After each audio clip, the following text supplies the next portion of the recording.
help, with the Church. donations and stuff like that. Mm-hmm. That she feels Church. very, So there's like emotional, spiritual, social support. Mm-hmm. yeah, all factors to adding to being okay.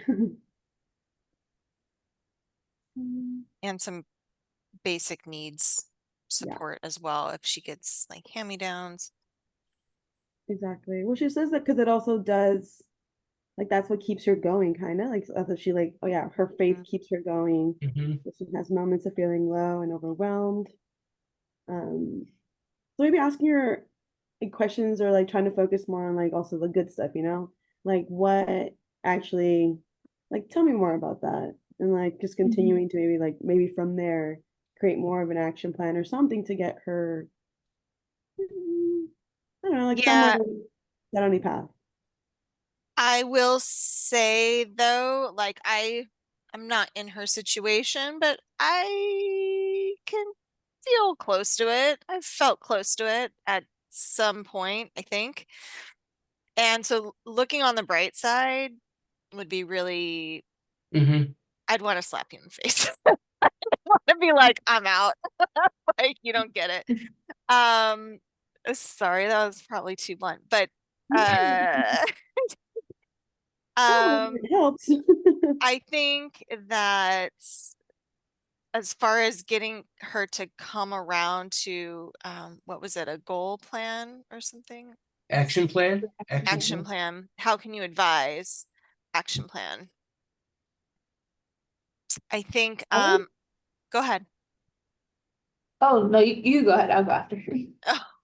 I'm just kind of rambling, but it kind of takes me back to I think it was session 2 or 3, um, where we then would point out like, okay, so yeah, you were talking about Tanya, open-ended questions, and then the affirmation part, the A, affirming like, Mm-hmm. it's kind of like silver lining, but it's more concrete, right? So it's like, you know, look at you, you do this. You don't let, I'm guessing not having a car stop you from getting to church and getting your needs met. Like, you're getting your exercise when you do that. You're supporting your children emotionally, spiritually, like that affirmative Mhm.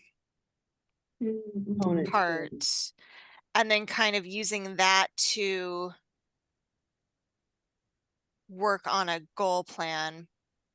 It's weird because the question says, how can you advise? And it's not like you'd be advising necessarily. You'd want her to, I have a better word then. How okay, about how can you elicit? How can you get more information? Is that a Yeah. better word? yeah, okay, but I'll stop talking now. I know it talked about her like leaning into the church and like feeling connected. So I would ask her some more questions about um why she feels like what about the church makes her feel connected. How are like when she goes to church, how are some of those feeling like what feelings does she feel? Um, and then from there, maybe ask her if there's any activities that they have in the church environment, Mm-hmm. if they have like Bible studies. I know in the discussion question, they said they had like a softball group. So seeing if they have any physical activity components. And then I also know that churches have some form of childcare. So seeing if there's Yeah. um just diving deeper into the church side. Mm-hmm. Yeah, like tell me more. It sounds like a really great place of strength for you and support. Like tell me more about your experience when you go there and yeah. Mhm.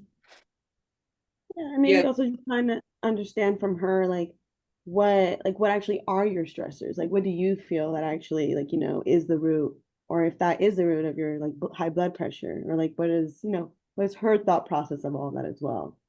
Mm-hmm. Like clarifying. Mm-hmm. Yeah, just reassuring that like all the like what they're saying is like what we're listening to, like what we're hearing, instead of also just like making the Mhm. assumptions. Like it could maybe when we think it's bothering them, when actually, they got it. Like it's under control. Right, she might say something totally different, or she might reaffirm some of the things that we would assume just from her knowing And what I we feel like know. yeah, and I feel her affirming might be a like a better way to like kind of like tackle it in a sense. Mhm. Like if it's a better way to kind of go about it and kind of be able to focus on what to be able to make like small changes to see, okay, how can we, help your health? Like, that's Mhm. overall a big priority as well. And remind her of that too. We got to take care of ourselves in order to take care of others. Yeah, I like that. Yeah, one of the things they often talk about in motivational interviewing is, and also client-centered, is giving the patient a chance to take the steering wheel. Mhm. So affirming sets the tone for that. And then, open-ended questions and listening. Oftentimes the patient will tell us where our first effort should go, or where the Right. first effort should go. Mhm. I think that when you is our restate or retell, I think that when you retell what you've heard, it helps them also either say yes or like, no, no, no, that's not what I meant at all. Right. And so it does help them, it helps the clarification piece. Yeah, that's part of Mm. OARS, right? That's the Mhm. R in OARS, Yeah. the reflection. Yeah, I kind of have the O, the A, the R, reflection, that's it. On what? I see how it all ties in now. Like it kind of just starts to come out naturally because they're just curious questions that you want to ask in order to be able to give the Mhm. best care in a sense. So Mhm. when it comes full circle. Yeah. I think pretty soon it says 49 seconds. I think in 49 seconds they're going to say 1 minute left. Oh, okay. But I Wow. think you guys are the way you're discussing the case is wonderful. This is exactly, and we're going to build upon this as we keep going today. You'll get a chance to do the same thing in small group, Okay. meaning 2 people. All right, I'm going to go ahead and head back to either another room or the main room. So hopefully someone in your group here will be able to share, and then get your other group mates to chime in like the pips. Thanks. Okay, see you shortly. Sounds good.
Okay, are people coming back?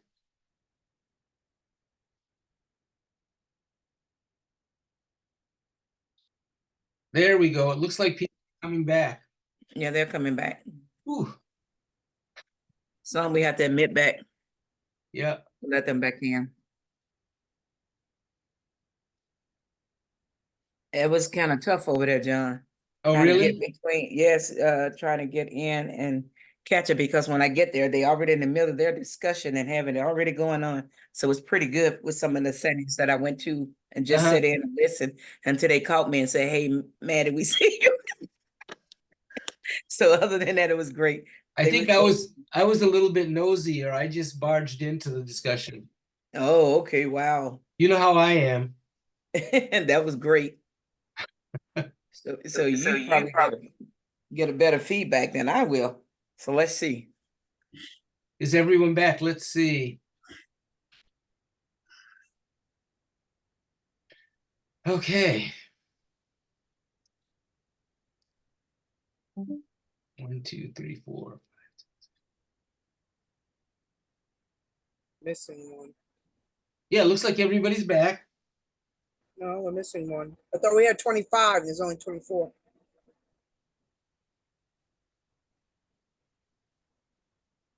No, I think it was 20. I think it was 24. That was 25.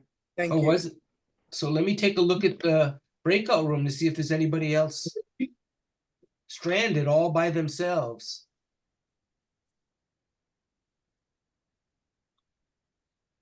Torin, is Torin with us?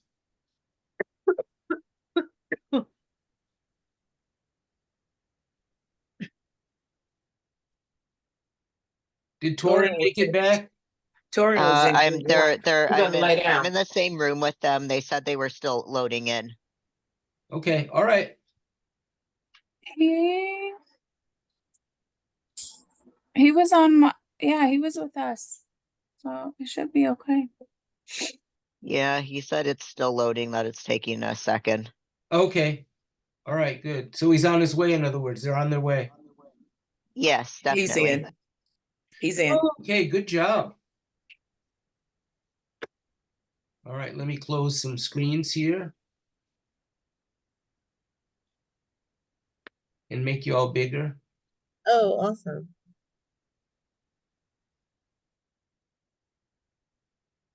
Okay. All right, how did your breakout rooms go? And can you tell me, let's start off with group 1. And your prompt question was about Rosina's blood pressure and how it indicated how well she was doing and how you could assist her. Ideas or comments from group 1? I think That's we great. had some suggestions about like maybe having her do some more like prioritizing self-care, or maybe asking someone from her church to watch her kids so she could have some time for self-care. And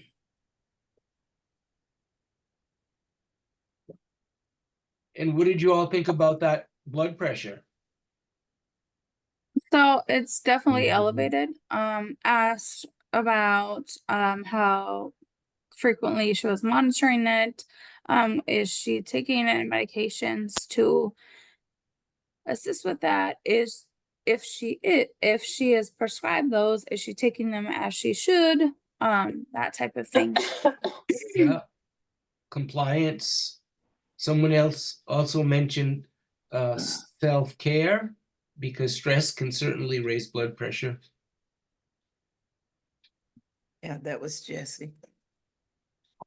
Yeah, Jesse definitely brought up like stressors. So we all know that stressors can raise our blood pressure. So, but if it was an issue prior to, just making sure that the patient was compliant with what was put in place Mhm. previously.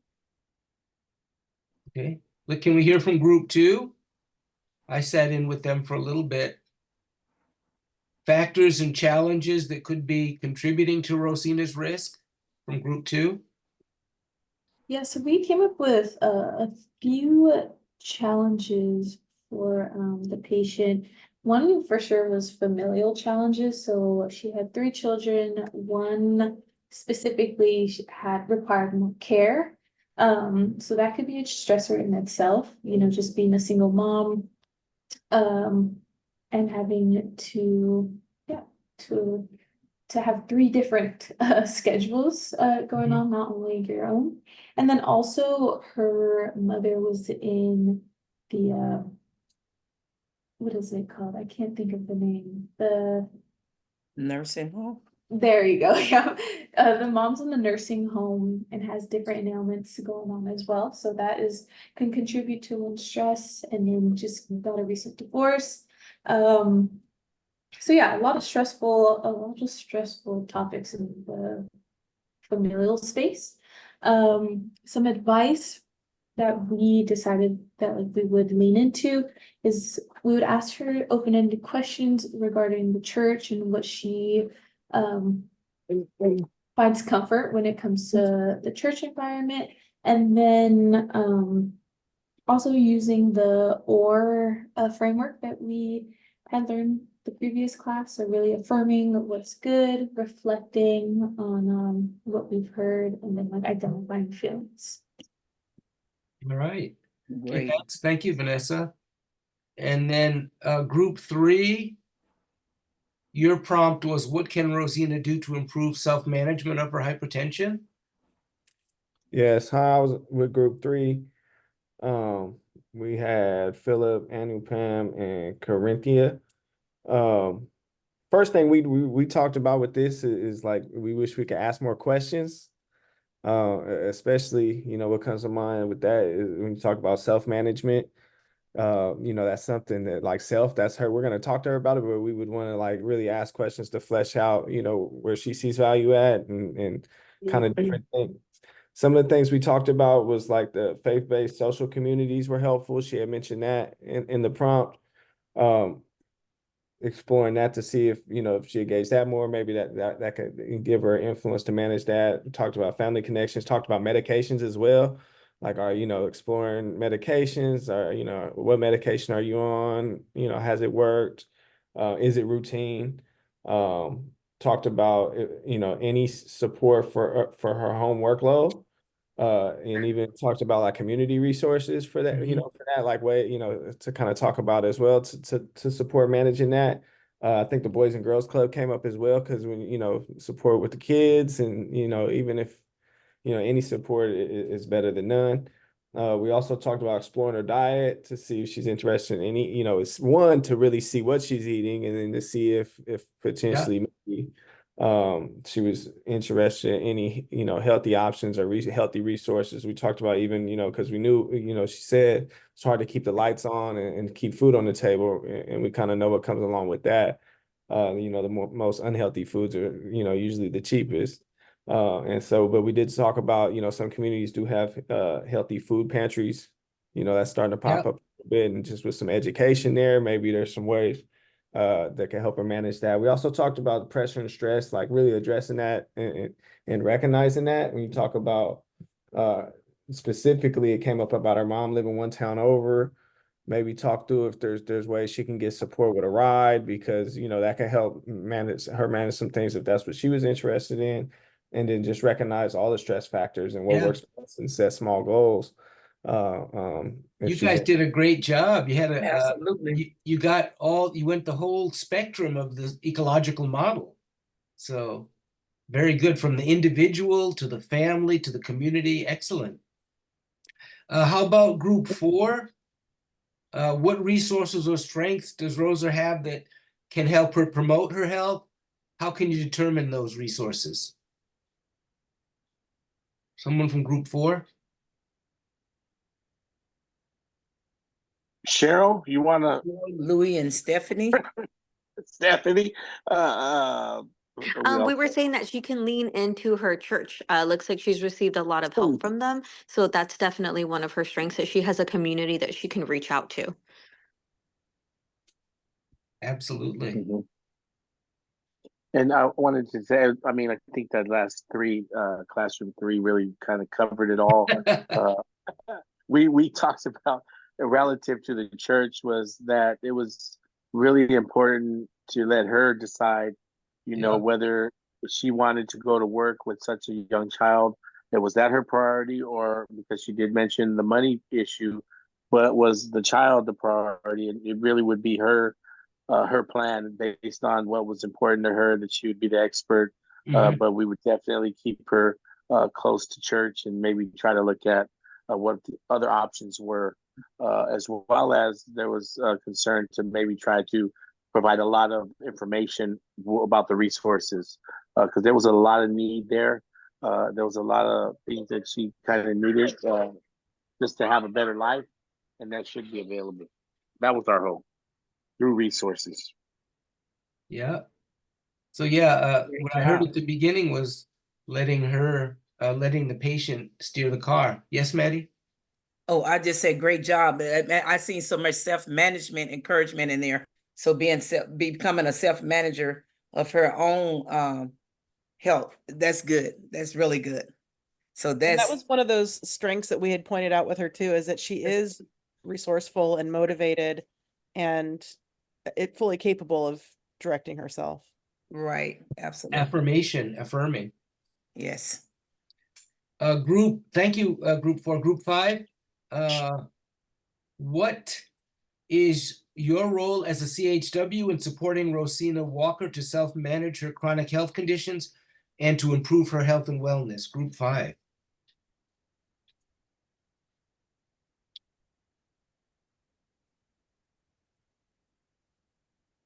We have some representative of Group 5. So what we did was, we kept looking at everything everybody else has said. Looked at through the church and the support there. Her mom can't support her because she's in a facility herself. Husband or father in another state, that's not working. Didn't say anything about him sending money home or anything, so he's not doing that. He's a deadbeat dad. So now we're looking at really trying to free up her time, maybe in the morning, because if we could free up her time so that because she's got 4 kids, 2 of them go to school, the other 2 can, if they're over 6 months old, they can go into like a Head Start. We can inform her of the resources that can get her children up, so to alleviate her time in the morning. Because even if we give her time at night, she's exhausted from breakfast, lunch, dinner, diapers, this, that, everybody movement, all that movement all day. She probably just crashes at the end of the night. Yeah. So we got to free up her time in the morning so she can do her health care, her self-care. And that'll probably through exercise, through proper eating. When the kids are away from her for a couple of hours, because they can go into these programs that support that. Because I'm assuming that she's going to probably, and we'll need to find out because we talked about to find it out, but she has to have, she probably on welfare. So she got county support, state support, so food stamps, she's got Medi-Cal, she's probably got all those resources, maybe even Section 8 for her housing, going to work with 4 kids, that's not, I don't know that that's a doable thing because she's got little ones too, but she can find maybe 2-3 hours a day in the morning, drop everybody off. Plus, we figure out she doesn't probably have a car because she walks to church. Yeah. So no vehicle there. Food bank was on the table. We can free up some of her meals by early preparation or someone preparing it for. Freeing up time is the big piece that I think we hit on. I'm hearing helping her prioritize awareness. CHW has to be aware of community resources. That gets better with more and more experience. And then something I kept hearing from Michelle was when you're action planning, that the plans are realistic, right? That she doesn't try to, which one of the many areas that she wants to work on is the most important, and a baby steps attitude. Is that a fair understanding, Michelle? It's all baby steps. Yeah. Thank you. It's all baby steps. At the beginning, right? Room number 6, the prompt for those folks was, what concepts, skills, and attitudes will guide your work with Rosina? Can someone from room 6 share your discussion?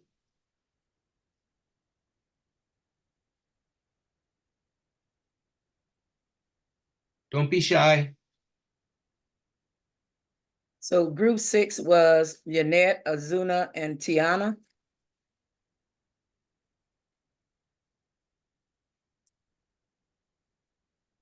Also Sina. Yes, so Yanette and Tatiana. basically We covered some concepts that we could use are concepts that we have learned throughout the class, such as motivational interviewing, asking open-ended questions, providing her feedback with affirmations, and maybe using the motivation score and improving her level of confidence, and diminishing her stress by perhaps sleeping better and eating healthy, and staying positive will help Rosina diminish her stress and cope with her situation. Yes. Great job. Yeah, I like that, the positive, maintaining positivity. Sometimes when people are struggling with anxiety and depression, it's really hard to see the positive themselves. Anything else, Maddie? Were you about to say something? Only thing I'm getting, it was just like everything was wonderful. Everybody did an excellent job on reporting back in their debriefing. And I can say from just listening and popping in on some of the groups, they were on point. They did auras, they did reflections, they did the big ears, the big eyes, and the small mouth. They did the social ecological model. They did the health disparities. They showed some of the social determinants of health when it came to Rosina. They was rolling with resistance in some of their things that they were doing. Some show harm reduction and some of the feedback that we got in the debriefing. I heard the action plan using the baby steps. Yeah. Motivational interviewing, especially when you talking about getting more sleep to eat better. Eon was like asking, more questions and just, kind of like eager to get in to give that extra, be the extra resource or help that the community or Rosina needed. And even realizing that she had a strong faith-based resources, but exploring other opportunities when it came to looking at her medication, whatever it was medication adherence that needed to be done, looking at other community resources. They talk about the Boys and Girls Club. Yeah. And exploring maybe resources or a place where she can go and get healthy, dieting or healthy resources, whatever it was like, teaching her how to eat. And one of the things that they did point out was key to me as well, we're realizing that she know that she needed to she wanted to keep her lights on and keep food on her table. So they thought about a food pantry and, they talked about that. So that was pretty, point on there, spot on with that one. And also, I was listening at group 4 was talking about the church strength, and a lot of them kind of like went hand in hand. And I think each group kind of tied up their answers in some form because everybody was on point. And I mean, great, absolutely great job, y'all. I am so super proud. Everybody did excellent. Thank you all. Absolutely. So now, any other comments from the group about how that went? Did I see Louis? Did you have your hand up? That looks. No, I was just giving a thumbs up to what Okay. Maddie was saying Oh, okay. and to the team for the work. Yes. So we're gonna give the class a break, aren't we, Maddie? You and I are gonna try to do a similar scenario, and I'm feeling pressure because I have to be the community health worker. And I'm feeling pressure because I am the absolute patient. Okay. So let's try to get this in before break. So let's see. We can go ahead and set this up. I'll go ahead and read. Mrs. Rosina Walker, who will be you, Maddie, has been referred to me, John, for assistance with healthy eating, as the provider thinks her dietary choices are not helping with controlling her blood pressure. Rosina is finding it difficult to stay on the low salt, low carb diet that the doctor has recommended for her hypertension. And she said, oh, go ahead. I'm sorry. I know I could do better. It's up and down. My children are growing up fast and they are always hungry. For them, it's fried stuff and fast food, and they are their favorites. And sometimes I just pick that stuff up, that kind of food up for the family. I guess I can learn more about how to manage it. Even shopping with the younger ones, they mostly reach for the chips and the sodas, and it isn't easy. Sometimes I just want to get out of there. I just grab the usual food, and it's easier when my husband was here. And then I had SNAP benefits, but they only go so far. I know I'm not eating right, y'all, but my blood pressure, I know I'm not eating right to control my blood pressure. I guess I need more of a plan or something. Okay. So I'm happy to meet you. Happy to have this chance to meet you, Ms. Walker. My name is John. I'm the community health worker that Dr. Smith sent you to. And you just told me a lot. Do you know what he referred you to see me for? Well, he said I'm not eating right. And I'm not sure. Why did I come to you? Okay. He sent me a note in the medical record stating to talk to you about diet. He seems to think that healthy eating and diet are an obstruction, are getting in your way of controlling your blood pressure. What do you think? Do you think that's a fair assessment, number one? And then let me know how I can help you. I know I'm not eating right, but it's hard when I can't afford the food. I have to feed my family. And so in order to feed my family, I grab the cheapest and the easiest thing to prepare. My mama's in the nursing home. She's on the other side of town. I'm trying to look after her. Then I got my young children. I'm a single parent. So the main thing for me, I just want to make sure that my kids eat in order to get a meal. So I always go and get those ramen noodles. Those ramen noodles are so easy to prepare. And it's quick, and I can feed my children. At least they get something to eat each night. So what I'm hearing is a couple of things. You're very, very busy. That comes across really clear. And it sounds to me like you're tremendously busy. I don't know how you can keep up with it. Another thing I'm hearing from you is affordability. And when it finally does get to the moment of shopping, it sounds like you're kind of rushed when you're doing it. Is that a fair understanding of where you are? Yes, it is. Because, I be trying to do right, but I have to grab, I have to go quickly. My children are always acting up when we're out. I don't care how I try to tell them to do right. And then I have to grab something quick because the only thing they want to get is the snack food. And that's not healthy. And I know it's not healthy for them, but I have to get what I can to make a meal. So that's why. You feel like you're doing what you have to do. Yes. So again, what I'm hearing is time constraints, affordability, and stress. So of those three things, are you ready? Are you at a point where you could say what you're ready to work on first? I think my thing is to work on maybe if I wouldn't worry so much about feeding my family, and it could be a helper, but my thing is I worry because I want to make sure my children are eating. Mm-hmm. So worry about healthy food, healthy nutrition for your children. Okay?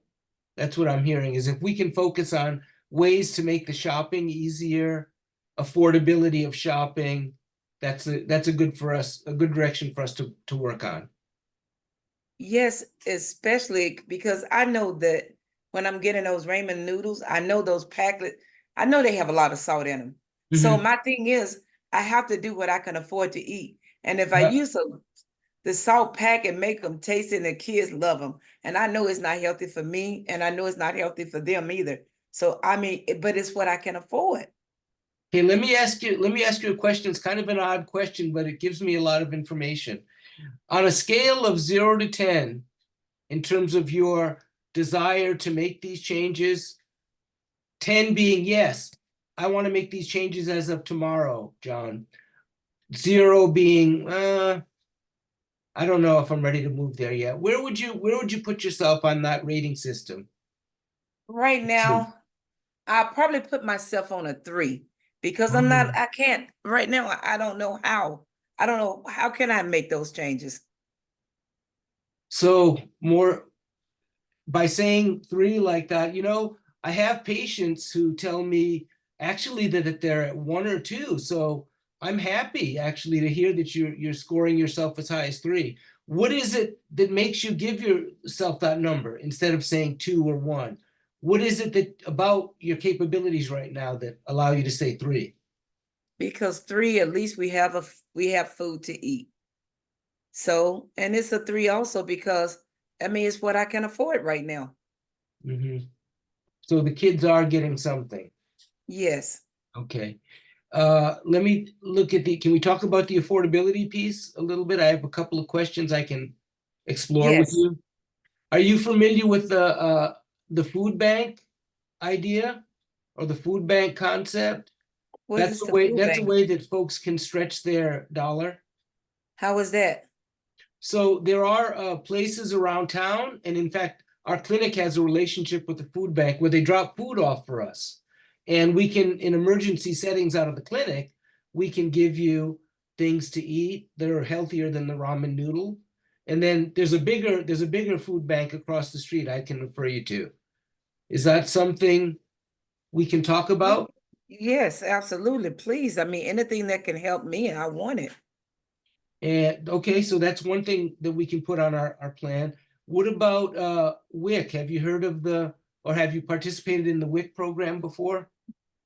I've heard of WIC and I haven't done WIC, but I would love to get WIC. How does that work? Okay. Yeah, no, it's a simple application. They'll ask you, I can even do that. I can do the eligibility for you. There's some questions about income. There's some questions about family members. If you don't mind me speaking to you in a frank manner like that, I can get the ball rolling for food John. benefits, especially for the younger children. John, Yeah. anything you can help me with, I would appreciate it. And I thank you so much.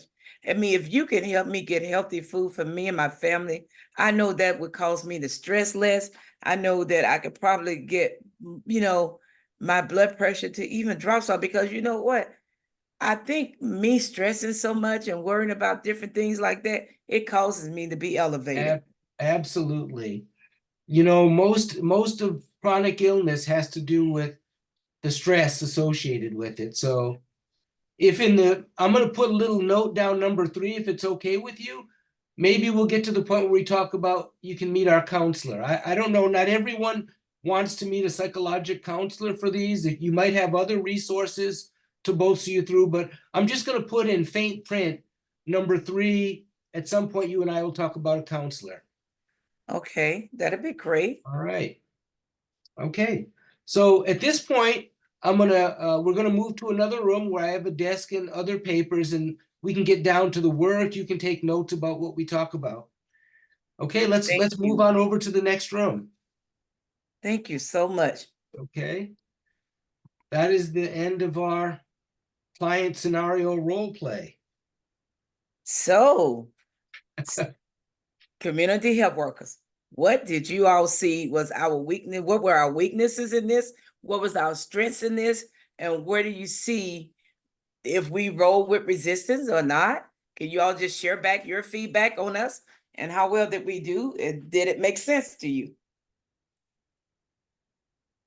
Anybody can share. Michelle, you look like you want to say something. Give it to me. Give it to me. I always want to say something. Give it to me. No, I thought you guys did well. I thought you guys did great.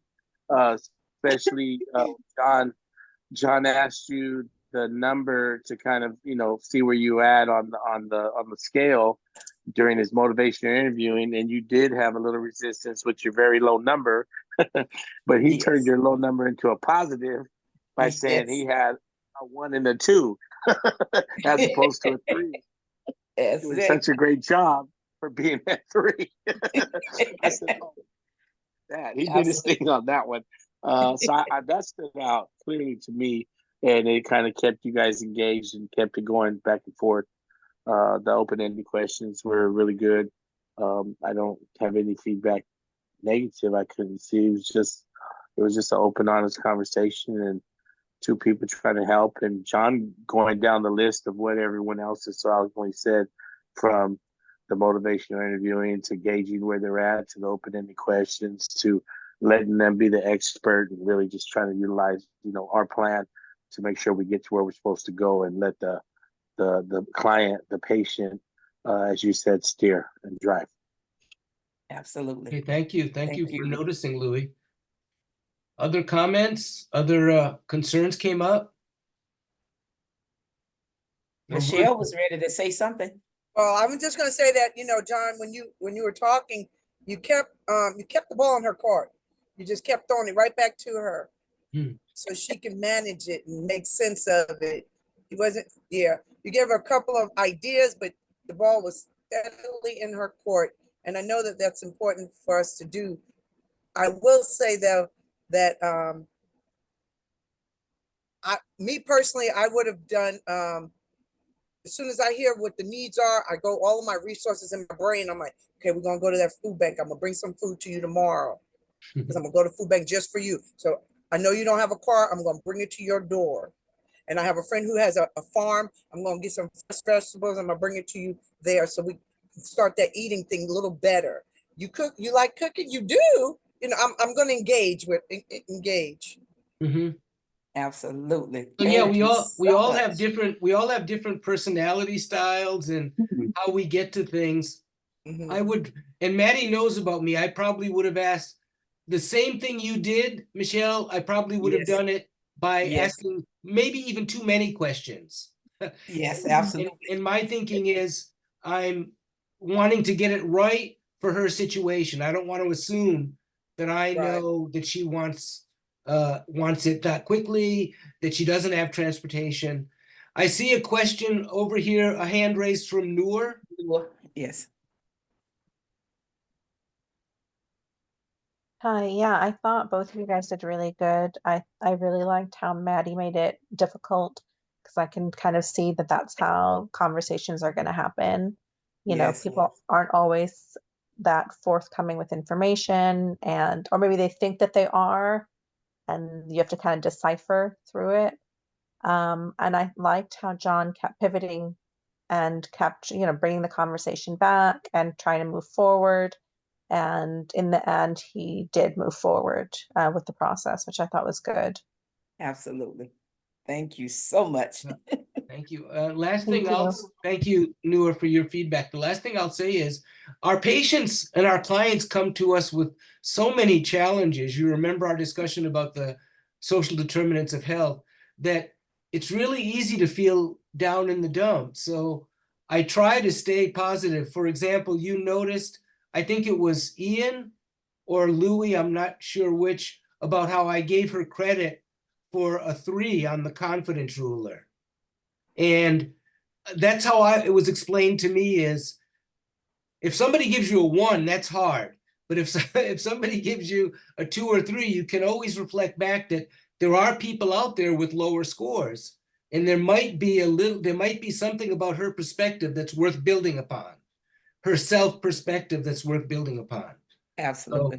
So I like to think of it as positive regard, as Tim refers to it. It's real important that we CHWs are strong that way. So it is a little bit late. My clock says 7:17. Let's go ahead and take a break now for 15 minutes. And when we come back, we'll see the master Tim Berholt do an interaction with a patient on video.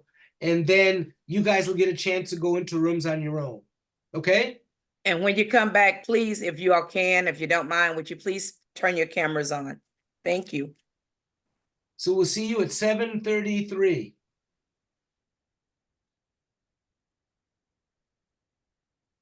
Okay. So I'm gonna try to stop the recording. Recording, yes. Oh, I'm Pause. glad I got you two on the line. So I don't know if I deal with this with Tim or not, but I'm leaving the country on Sunday. And is there a way, you know, if I can do my last class, because I'll be in Europe, so the time difference, and I don't know even what that looks like. But I did all 5. I got one more left after this one. Yeah, what I And the would do, testing. what we'll do is, I think you should reach out to Tim. Okay. And we'll also, in our summary of today's session, we'll also be sure to mention in our written summary to him that you'll have challenges with module 6 because you'll be Right. in the country. Yeah. Very Okay. good. I'm going to Italy if you're curious. Oh, very- Listen, I lived there for a few years, so it's great. I enjoyed it. Which part? I'm curious. I was in Vicenza, Italy, and I What got a chance city to go to of Croatia Rome? and a lot. Rome, Florence, No, or in Vi- Naples? Which area? I want to tell you, Vicenza is actually the part I was living in was just called Vicenza. Not So I Venice? didn't live in Rome and I didn't live in Naples. They Is it were near there? distance from me, huh? Yeah, is it near there? Yeah, it's near there. It's near Yeah, there. which one though? Because Naples is south, Rome in the middle, and Florence up top, north, next to Pisa, and Naples down there by Capri. I've not heard Europe, but I'm just my first time anyway. I'm going for No. 2 weeks. All Yeah. of the areas that you're listening, they are outside of where I was in Vicenza. They're outside because they're not in Vicenza. Because I was at first when we went there was concerned of elderly, but then we move out into our own area, our own home. So yeah, I'm trying to. You were there a think couple of years? Huh? You were there a couple of years? I was there like 5 years. Wow. I had Did you a learn the blast. language? Look, I got a chance to start, but by the time I learned it and was kind of good at it, I lost it because I left. Because you left, right? I get it. Yes. I get it. Okay, well, I'll Yes, follow up with Tim when he gets back on. Maybe, and you guys can, because Tim, I'm gonna email him through the app. Yes, through Canvas. And let him know, because I can't take the test on time, and I'm not sure about that last. I'm gonna work on it, but I don't know if I'll attend, but I'll do the work and figure the rest of it out, because I don't think I'll take the test until back until the 4th. Okay. And what day you leaving on? I'm leaving on 19th, Okay. so it's about Got 16 days, 16-ish, 17 days. Good for you. Yeah, I need it. Yes, you will have a great time, because I'm gonna tell you what I love there was going to their wineries and eating and wine Food's tasting. supposed to be off the hook. Yes, it is. And one of the things I love there, I can't even think of the name, that dish. Every time I went out to eat, I got it. It had the squids and all of those different seafoods in there. I love that dish. It was really good. It was the Sort of like pasta, a though. gumbo? It was like a pasta. I had the pasta. I had Pasta shrimp. gumbo? Yes, it wasn't a gumbo, just pasta. It had squid, it had crabs, it had shrimps, it had crawfish, it had a lot of different things. That It had reminds me of a salmon. It was really good. Okay, Along I'll with look at pizza. that. Along Oh with yeah, pizza. I know the pizza. Come on, people go to pizza just to eat the pizza.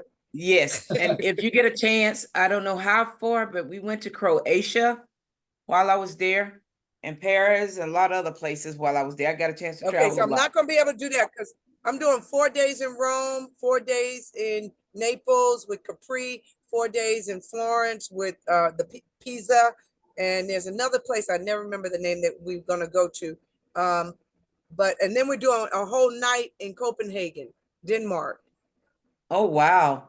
Unbelievable. I'm envious. So now you Me know why I don't want to too. do this on my trip. I don't blame you, Michelle. I don't blame Although you I'm at all. enjoying the heck out of this. I love this kind of stuff. When I get back, I want to chime in some more. But I like this. This is all good. I like that information. I like the lessons being learned. I've learned a little bit. I've learned to change up my style a little bit because I'm a little aggressive. Yeah, no, I hear you. I Absolutely. totally hear you. You have to, for the difficult thing for me and the feedback I get is therapeutic silence. Learn the benefit of therapeutic silence, of waiting.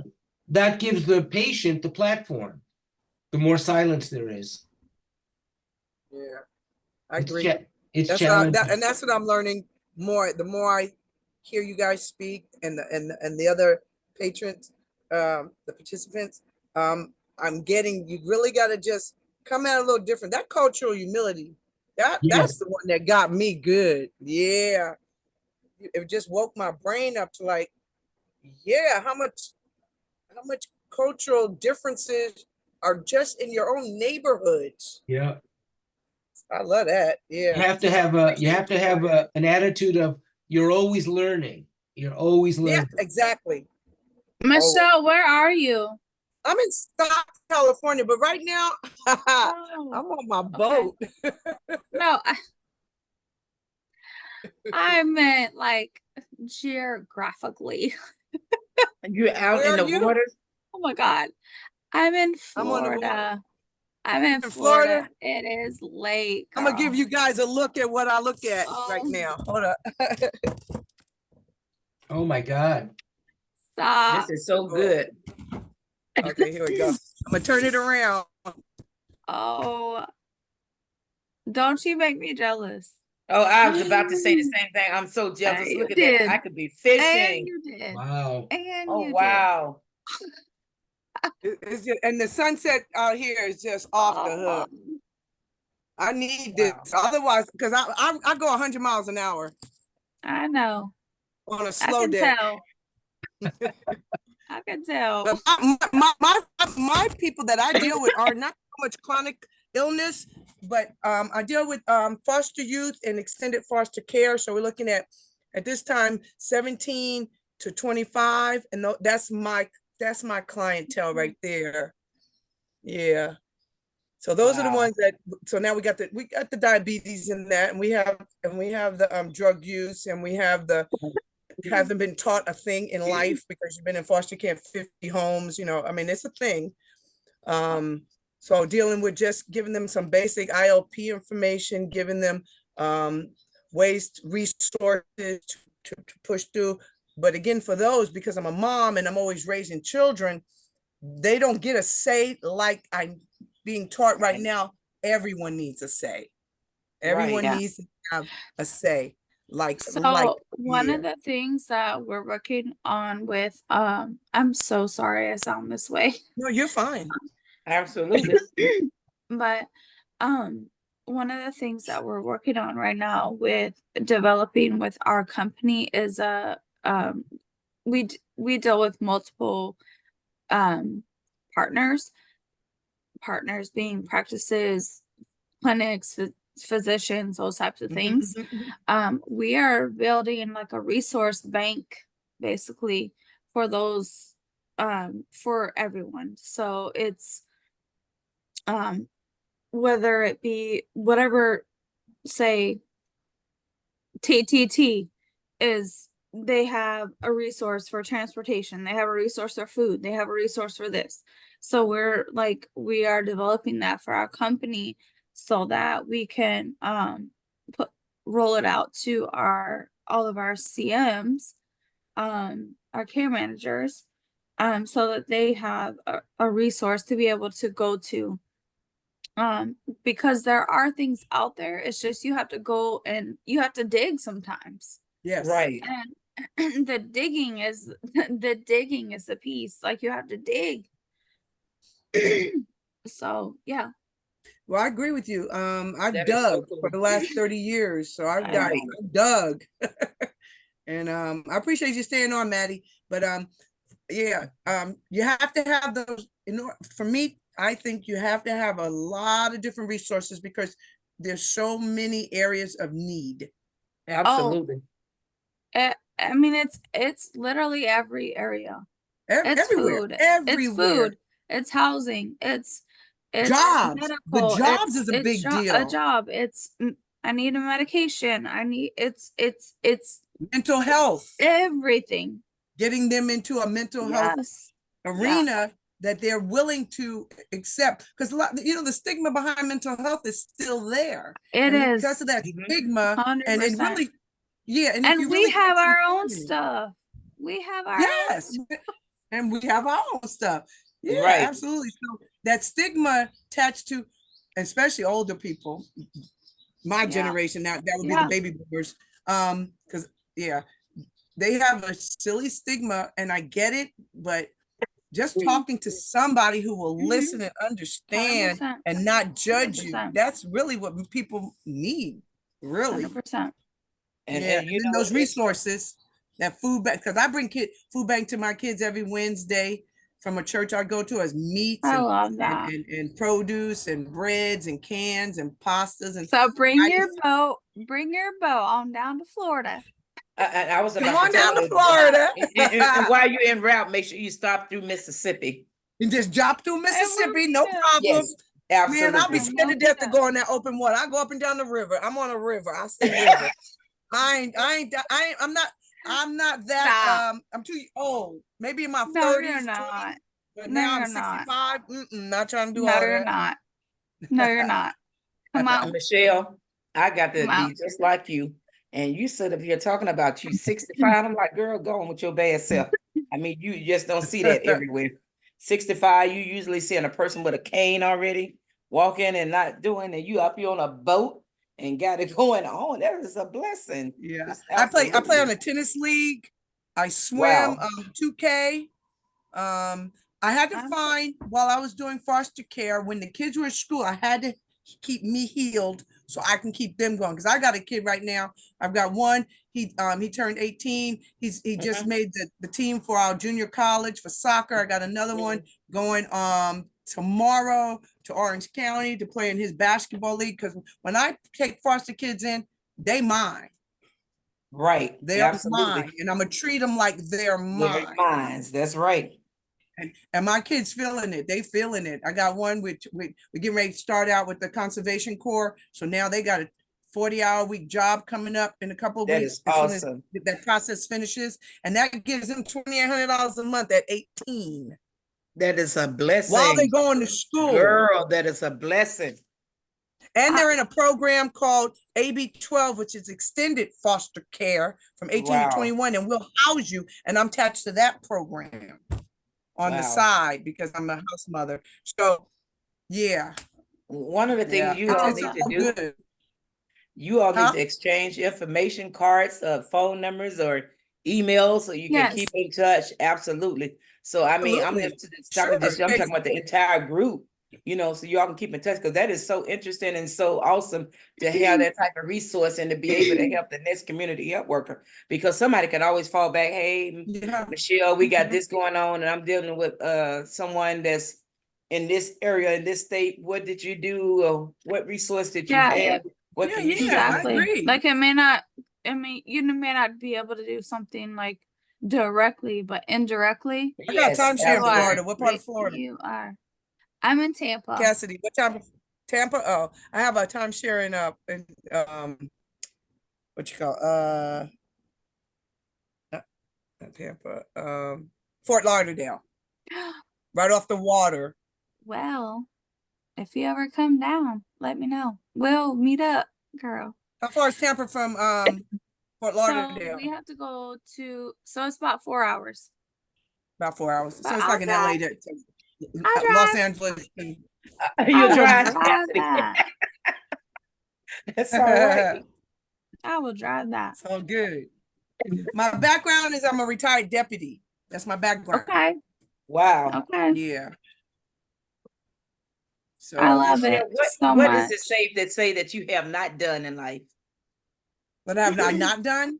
Yes. I promise you, I've tried to do it all. I have not gone to the moon. No. I've bungee jumped. I haven't jumped. I haven't No, passed. you have not bungee jumped. Tell the truth. I have bungee jumped. Oh, wow. In Cancun. But what I haven't done and I want to do before I go is I want, but two team, a team. I want to jump out an airplane.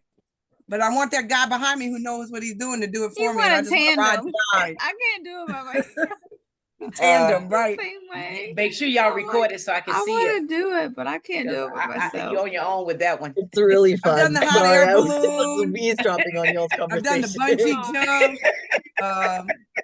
I've skied. I haven't water skied. I haven't water skied. Wow. There's but I'm not going to do that. Girl, you are bad.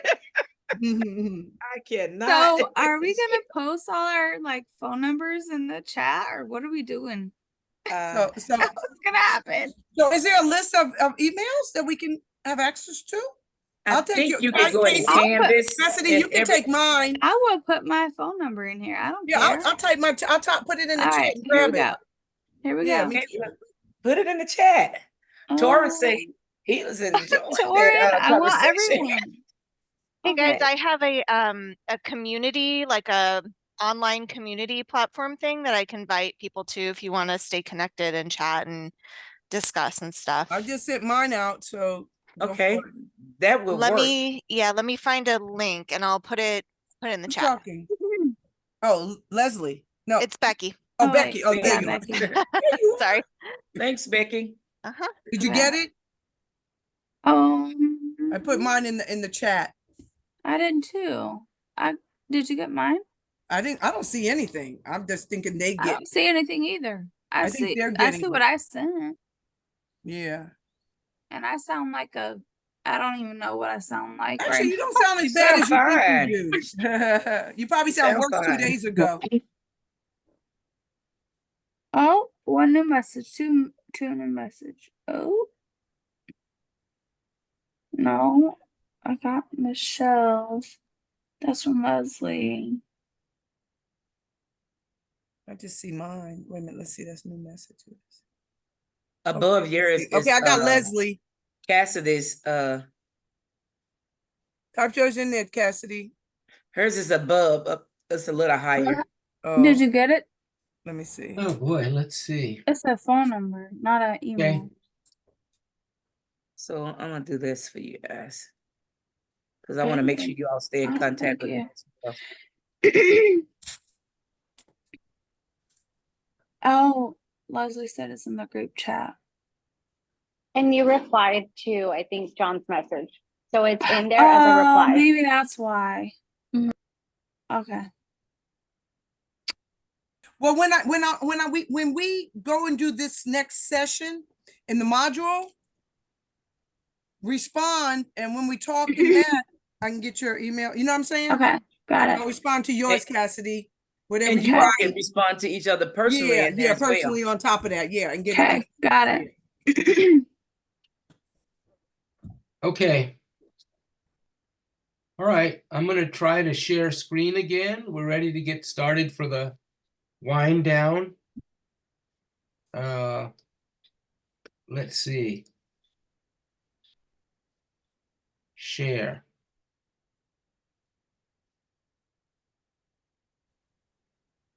Can you guys actually see the PowerPoint? No, No. it said that you're screen sharing, but nothing is showing up yet. Yeah, no, nothing's there.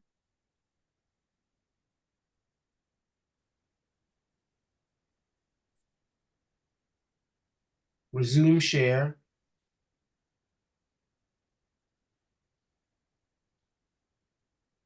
Okay, so I stopped the share. Now I'm going to try it again.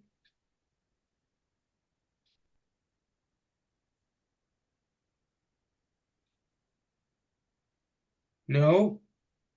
No. Okay, stop share.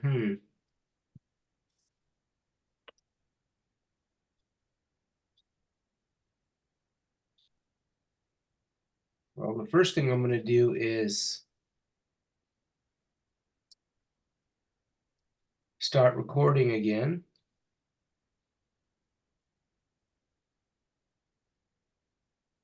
So John, is there anything we can do to help you? Open-ended question. Yeah. I'm trying to share the screen. Cassie, I'm stupid, I know. No, you're fine. I'm just, let's see, hold. Okay, share. Can you see It says anything? you started sharing, but the picture hasn't actually shown up yet, so give it a second. I And let's wonder see what why. it does.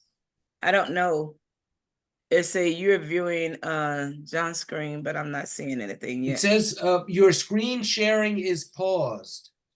Yeah, because I know it said you're sharing, but it's not showing anything right now. You started to share. Does anybody know how to unpause the screen sharing? Maddie? That's all it says is Mm. you started, but it hasn't started. Let's see, your screen sharing is paused. So I'm going to stop again.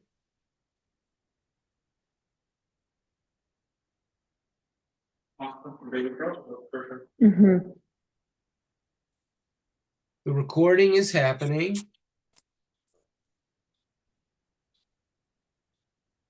All right, what's this? Nope. I am sorry. No, you're fine. Just take a second and just Here go we back to go. what you did before. I think I got it. Okay, great. Fingers crossed. There it is. Really? You can see it. Yes. Yes, but you just gotta make it bigger.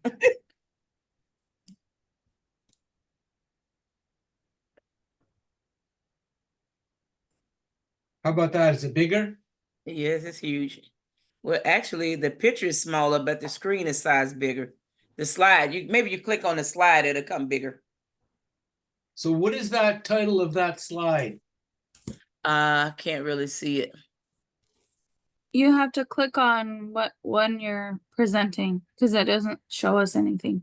Yeah, just click on one of the slides you're gonna show. Chronic disease management, that's what it Double says. click it. And is it big? Whoever said that, is it full screen, which you just No, read? it's No. not. Interrupt. And I even think when you're on you- speaker notes. Do you want to use the audience tools? Just try it because it says here speaker notes. It might be. No. It said at the bottom, I seen it where it said start now, but I don't know what happened. Okay, there goes something there. I don't know what that is. Did you double click it like she said? Yes, I did. Stop share. Oh, it's not blowing up for us to see it. Okay, so we're gonna continue with the action planning idea. All right, here we go. Let's see what this says.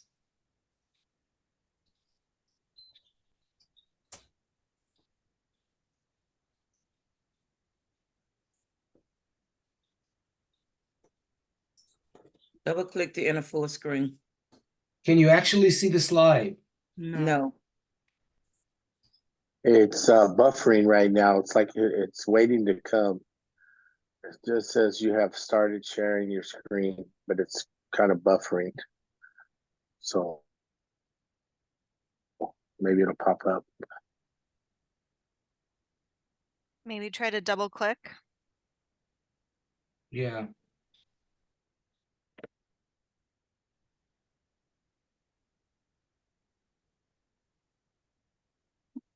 Okay, well, I'm gonna have to close this.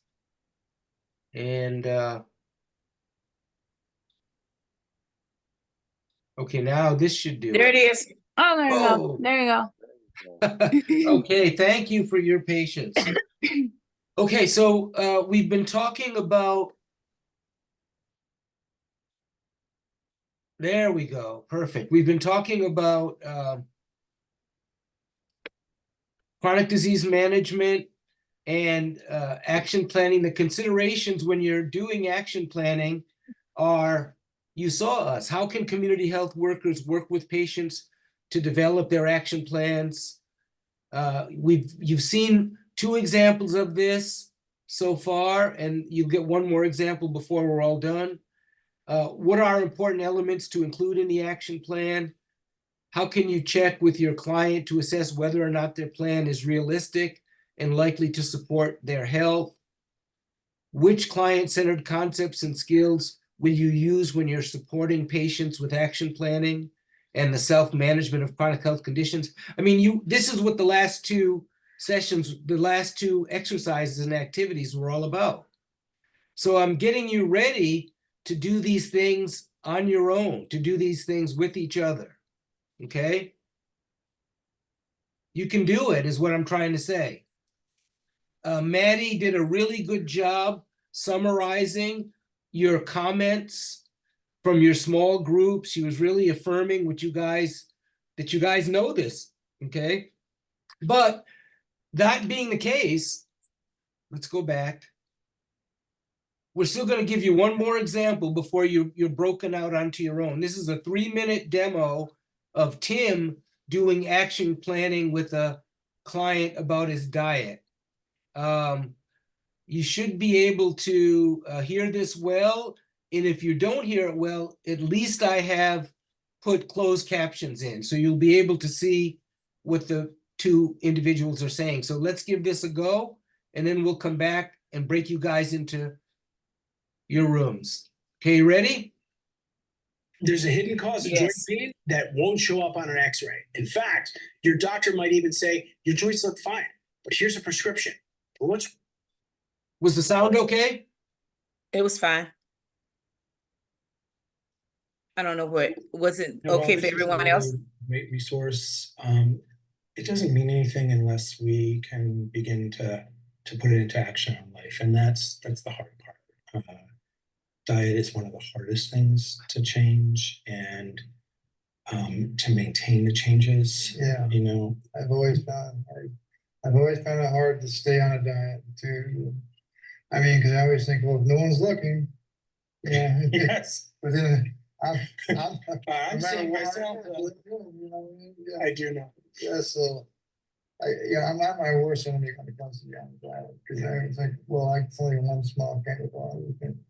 Yeah. Yeah. When I like to not think of it as a diet, because already that sort of is about deprivation in a way, or punishment. Sometimes I just think about, let's focus more on a healthy diet that I can enjoy, that's affordable, and it's gonna help my high blood pressure and my heart and my health and prolong my life.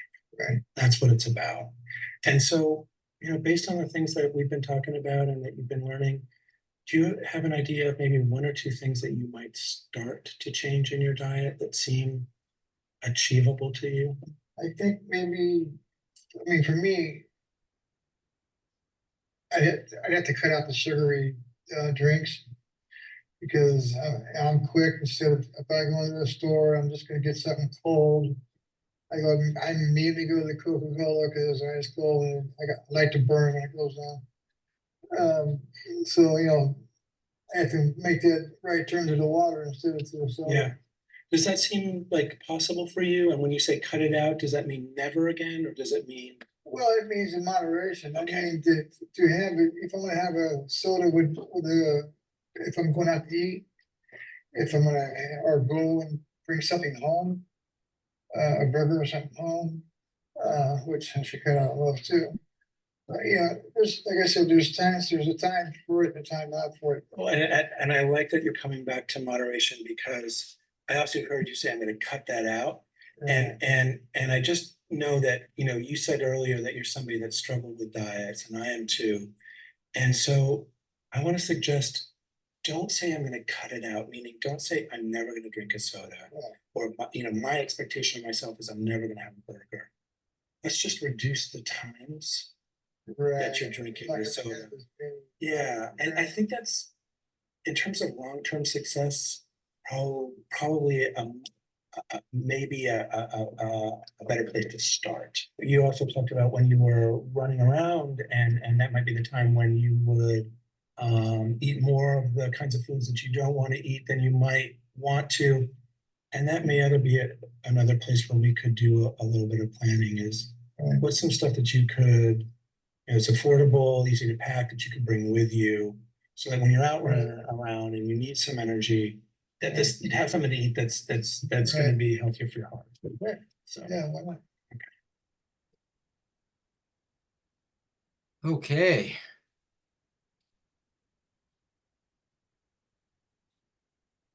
Okay, was the audio okay for everyone? Yeah. That's good. Okay. You have to stop when you when you show a YouTube, you have to make sure you. What would you have done differently? Sure, a fire extinguisher does come in handy. Okay, I stopped it. All right. So what did you notice before we break out? What did you notice? That was a master, right? Yeah. Like he was very just personable. Like, oh, it was always directed toward the patient. It wasn't about like what he had to do, or it was always, the question was always directed back towards the patient. Letting the patient steer. Tim did a lot less talking. Others? I noticed it. Go. Sorry. No. When he did talk, it was neutral tone, calm, like not getting riled up about anything. Rolling with resistance, maybe? Sure.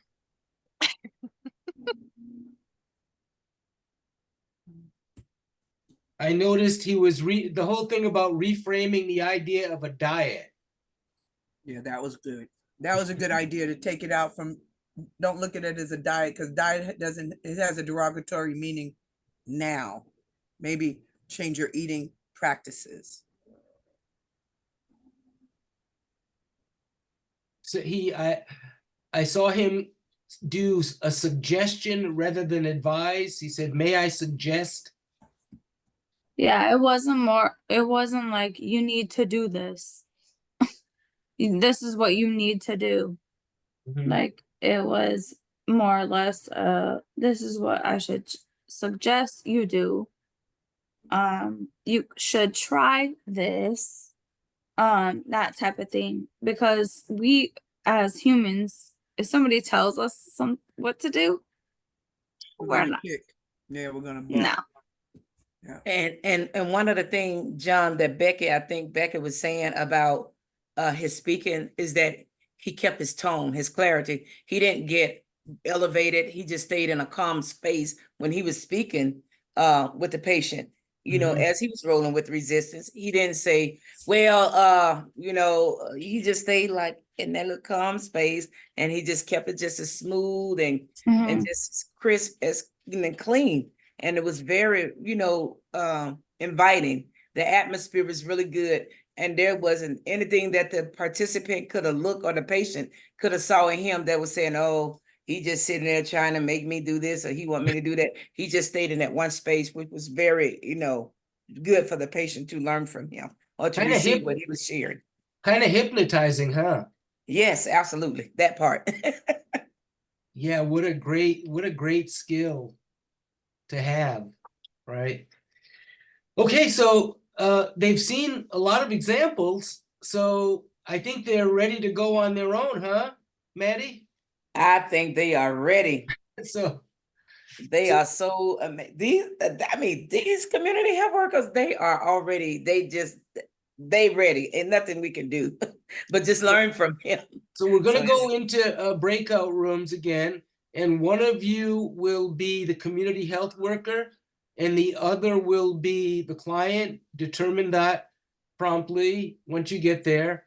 And one of you will be Rosina, who's struggling with her blood pressure for a variety of reasons, which we've seen demonstrated. And the other will be the community health worker and try to coach Rosina through. If you can get to the point where you're doing an action plan, that would be good, right? What would an action plan look like? What is Rosina ready to move on? What are Rosina's challenges? Okay. So this, go ahead.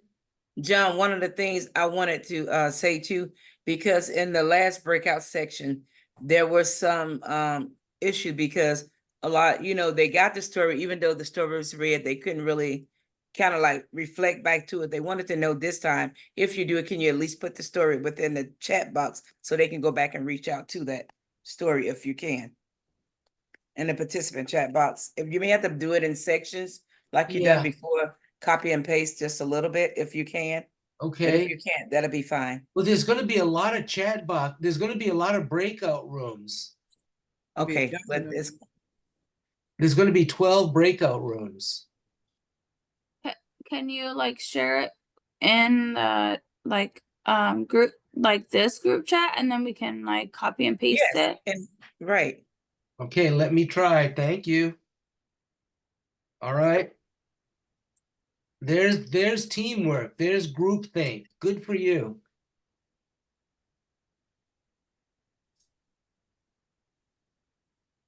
Here we go.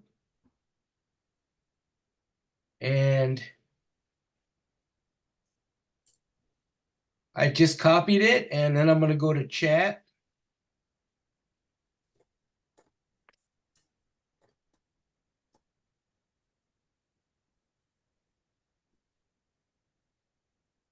And to everyone, here we go. Paste. Ooh, good job. Yes. Okay, so everyone will have access to that, Cassidy, in their chat box in their breakout room.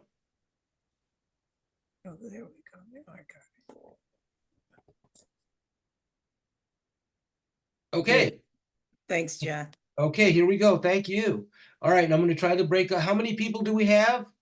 1, 2, 3, 4, 5 by 25 in there, so that's an odd number. So I'm going to put you in one of the rooms, Maddie, okay? cool.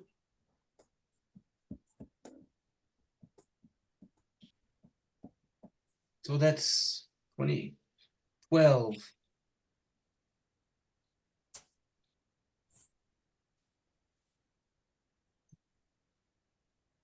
$11, $12. Here we go. Okay.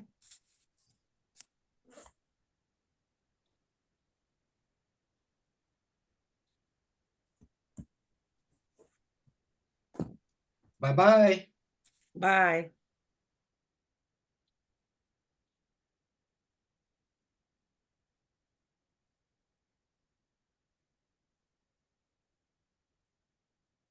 Where is my room? Yeah, I have to assign you by hand. Oh, okay, because I'm looking like I don't see my room. I'm I looking. would have to probably go in room 12 because there's only one person there. You see, you can tell that. Good for you. Yes. All right, I'm going to send you into room 12. Okay, bye.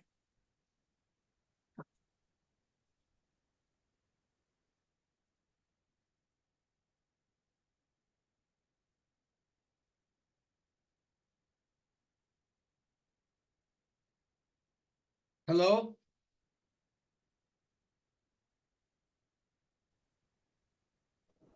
Hello. Yes, hi. Hi, John. So I seem to always have difficulties when you put me in a breakout room. Okay, let me see. Yida? Yeah, I see you have 2 images for Azucena. And Yida, are you here?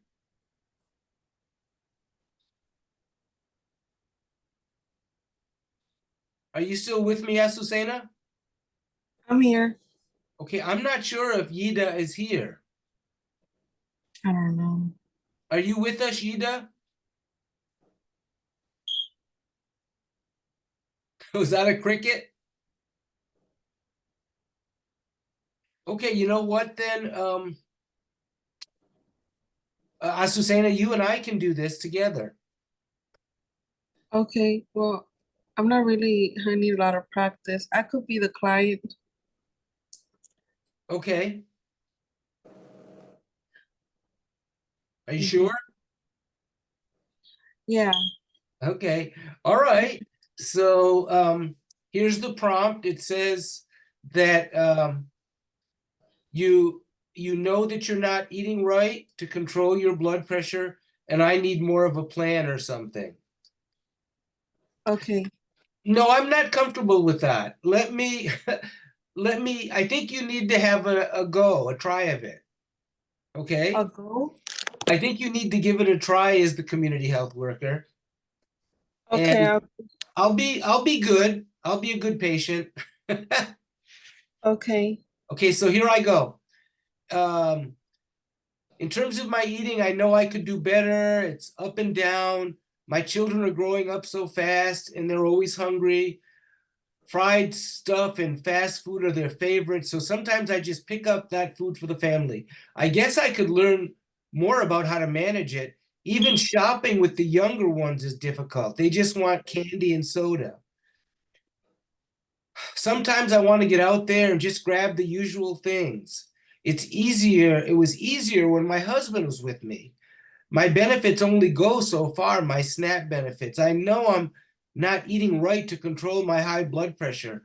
I guess I need more of a plan or something. How can you help me? So you are Rosina, right? Yes, I'm Rosina. Okay. And my last words are, okay, wait a minute. Let me handle this one. Admit. And let me find out where Vanessa is. I think she left. Vanessa? Hi. Okay. How are you? Good. I was in a meeting by myself, so I had to leave and then join again. No, so that's good. That's good. Why don't you and Azucena then do this exercise in this room? Okay, that sounds good. Okay? And I will step out and I'll let you see the prompt? Let's see. It's Chat. it's in the chat. My chat got deleted.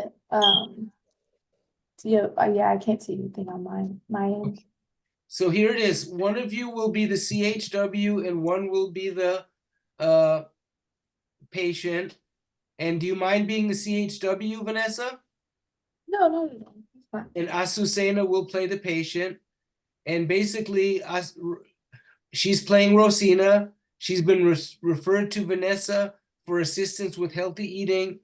The provider thinks the doctor, thinks her dietary choices are not helping with controlling her blood sugar.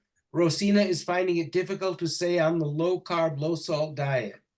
And finally, Rosina or Azucena says to you, Vanessa, I know I'm not eating right to control my high blood pressure. I guess I need a plan or something. So there you go.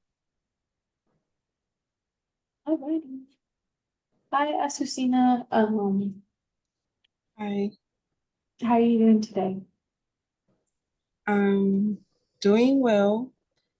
However, I feel that I could do better because I'm going through a hard time finding the right foods I should eat because I tend to be very busy and I've been stressing.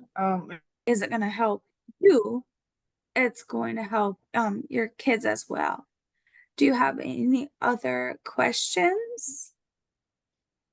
Yes, again, because my kids doesn't like just any food. They like their chips, their soda, and I find myself, like snacking on chips and drinking my soda. And I like to add a lot of salt just to make it tasty. Understood. Um, So and I'm with on, the soda thing, I don't know if you're able to afford like looking into the seltzer waters. So like in my house we don't have soda, but we are able to get the seltzer waters. They're flavored, there's no sugar, there's no soda, there's literally nothing in it, but it's carbonated water, but flavored. Maybe that's something that you can look into as far as that's concerned. With the as far as the meals, I completely understand. Kids are kids. They want to eat the Kraft macaroni and cheese and hot dogs and whatever. But what what we have started to do here is, you know, we have developed Yeah, when you go to the grocery store, I know a good having some time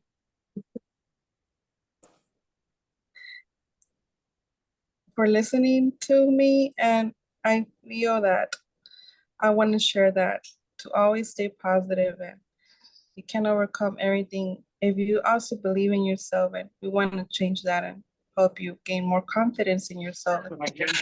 That will improve your quality of life.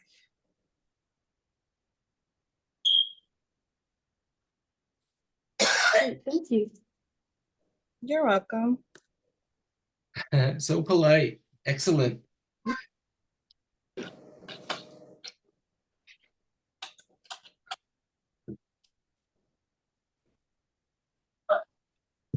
Let's see.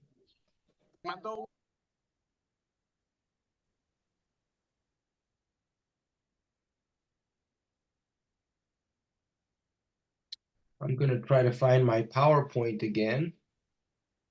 We only have 18 peoples here thus far, or Yep. 19 now, 20. I think when we leave the rooms, it's like it kicked me out. So it took me a bit to rejoin. Okay.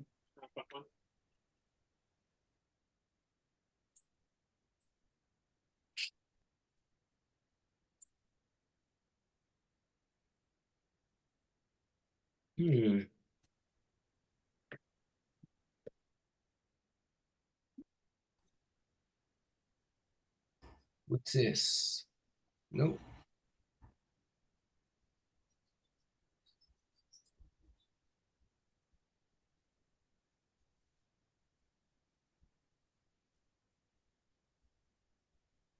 This one. Okay. All right. Okay, we have 26 peoples in now. So I think that should be everyone. Okay.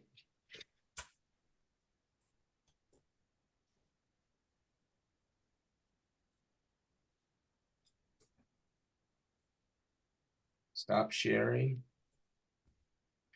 Okay. Yeah, I was able to, I'm sure I was able to check in on maybe half of the rooms, and it was really great to see how you guys were using your tools. As an example, I saw a lot of, in particular, Cassidy, I saw her asking permission before she began giving advice. I thought that was great. Vanessa demonstrated in her room good open-ended questions. I saw a lot of, just in the little brief 30 seconds I was there, I saw a lot of open-ended questions being asked. I saw a lot of time factors being put into the goal setting.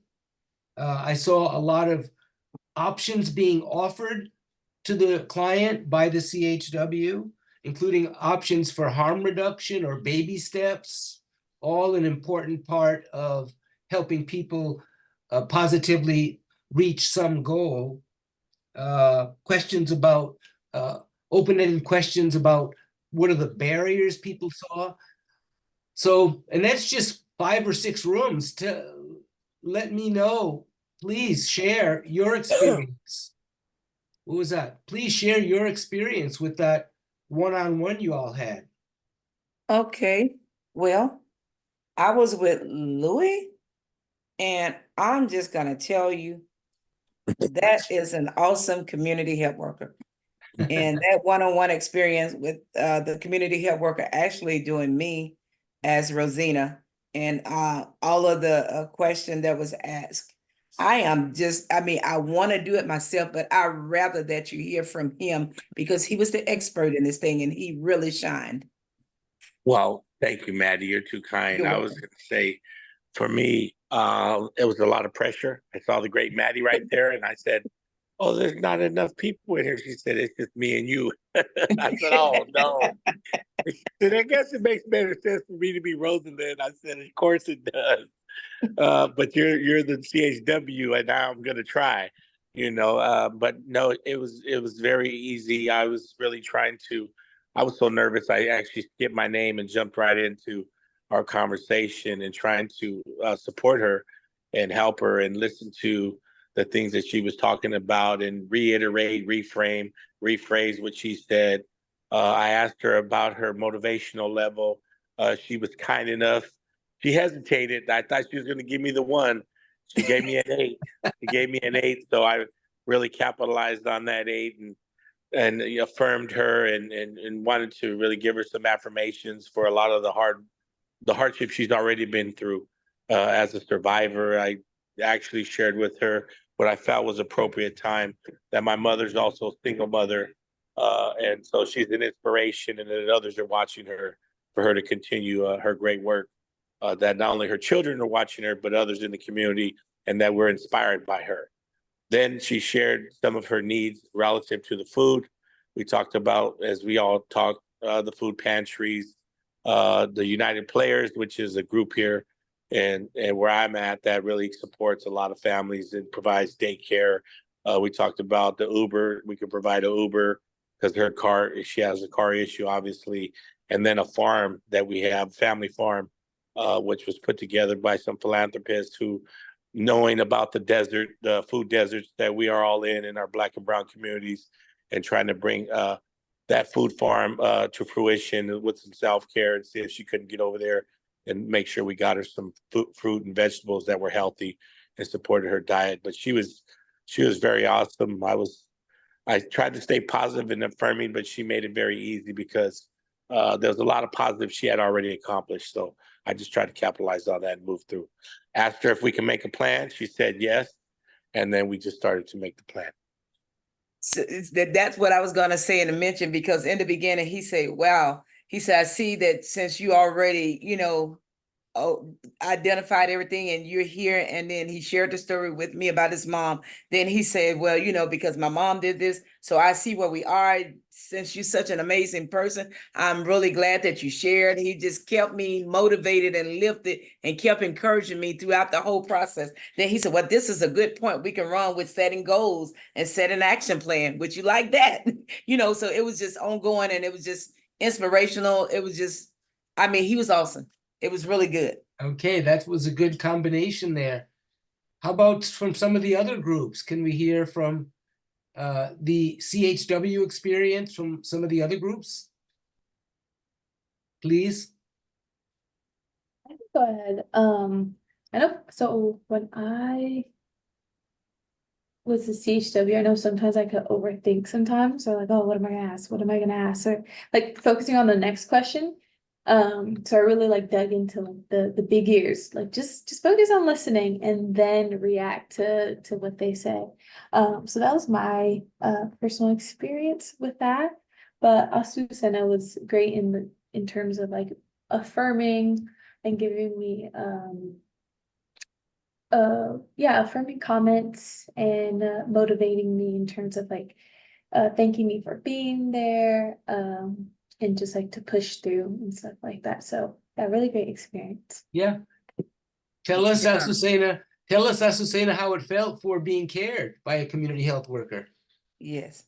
John, and one of the things that Louis didn't mention that he did ask me, he said, what is one of the greatest needs that you see that you need with your family? What is your greatest need? What do you think you want to focus on first? And I told him, maybe if I can get a job, if I can get a job, it'll help me out to do things with my family that I could probably be able to afford more food and do other things that, because the community, I have a resource with the church. They donate me certain things for my children, but it doesn't, help with the lights or the food or whatever. Mm-hmm. But when he said that, he said, well, that's great. Guess what? Would you like to create a resume?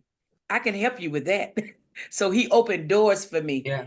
And asked the question. So it seemed like he gave you a chance to prioritize. He did. He really did. Were you going to say something, Azucena? Yeah, so me being part of being Rosina and Vanessa being community health worker, I felt really cared for, and I felt the love and the compassion she had. She had not just as a CHW, but as a person. I felt that love and caring, and I love how she was very supportive and offering some SMART goals and market match, I believe it was. And I think those were very helpful resources. I felt like I had a lot of support, even though I don't really have that support, me being Rosina, but I felt like I had at least her to count on the community health work, which I thank you, Vanessa, for that. All right, thank you. Thank you. Can I hear from another CHW? In the role play?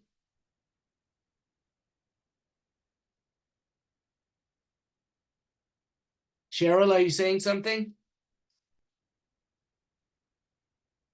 Oh, no, I was just replying to a message in the group chat. Okay. But I will mention, like, so in our group, I was Rosina and Tiana was the CHW, and Tiana did a fabulous job at just asking open-ended questions and just, yeah, she just did a great job all around. Okay. Is Tiana here with us? Thank you. Excellent. Tell us, can you please share your experience and your mindset? Basically just having empathy and compassion for the situation. Patience, having patience. You know, just putting myself in her shoes, basically. Wanting what I would want for myself. And other things we basically went over. Mm-hmm. Very, very humble on your part, huh? We kind of got to, well, we went into detail about a lot. I'm kind of driving right now. I'm focused on the road, so I'm like in and out. Sorry. But No, that's but fine. yeah, we definitely had like it was a good detailed conversation between me, the CHW, and her as the client.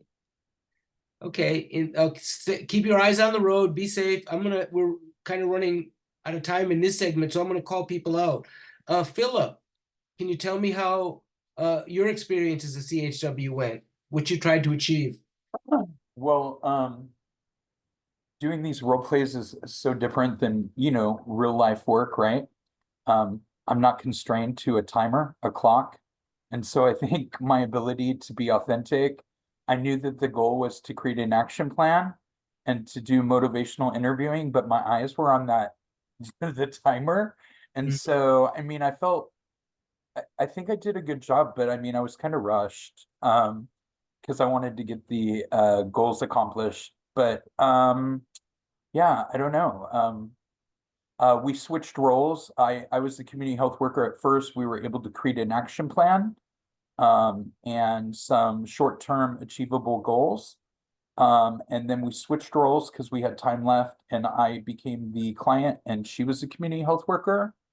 And from a client perspective, she did a really good job of having the big ears and just gently prompted me along with the feedback I was giving her, to where she allowed me to discover my own answers and discover the action plan that best suited me.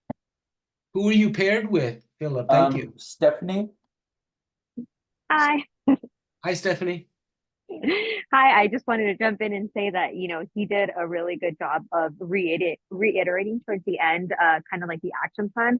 And I was letting him know that, as, when you're a client, I know sometimes going in and these conversations can be a little bit tough. So I think that was like something really good that stood out. Reiterating, you said? Yeah, like reiterating the action plan. After, everything was said and done, he went back and he clearly laid it out. And then he gave a good time frame, oh, okay, well, if you're going to go ahead and enact this, how about we check back in 3 weeks? So it was good because I feel like it also gives accountability, knowing that, okay, I have to kind of, in a way do this so that when they check in, I don't, it feels weird to not have something done. So I think that was a great thing that he asked. Okay, thank you two for sharing.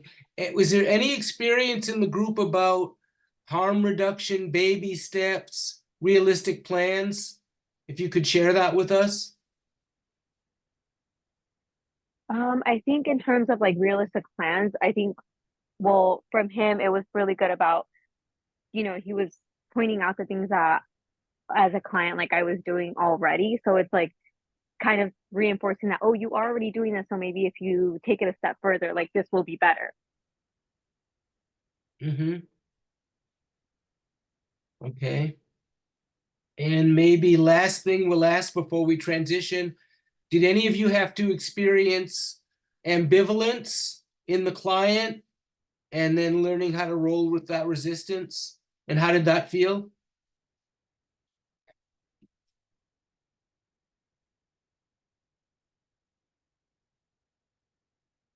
No, not so much today. You were the community health workers sounds like they were agreeable today. Maddie set the tone by telling us her confidence level was 8. That's great. Okay, so thank you everyone. And I hope that was useful for a little touch of what you're doing already or what you're soon to be doing as community health workers. I think you're I'm gonna unmute you, Maddie, I think. Can you unmute yourself? There you I go. was muted. I'm so sorry. Were you saying something to us? No. I was just agreeing with what you said. Okay, so, all right, we're gonna finally wrap up with Mr. Edgar Santos. And again, it'll give you it'll give you community health workers a chance to sit back a little bit, but not completely. So let me share the screen again. So what we've decided to do and what Tim has decided to do with Edgar Santos is like the whole concept of relapse prevention. That is, Edgar was the fellow whose wife had passed away and his chronic disease management had kind of gone awry. Let's see. So I'll play in this role play. We're going to be thinking about what exactly is relapse prevention, and if you're the community health worker, how you behave when the client has clearly fallen off the track and is no longer able to comply. Before we get into it, how about this second question here? When and how would you address relapse prevention with a patient? When's a good time to bring that up?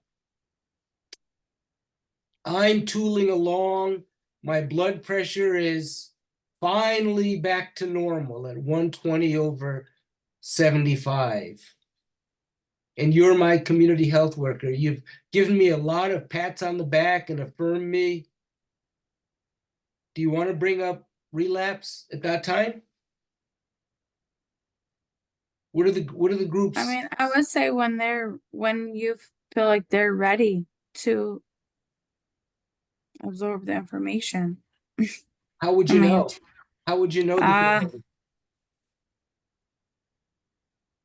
That's tough. That's a tough one.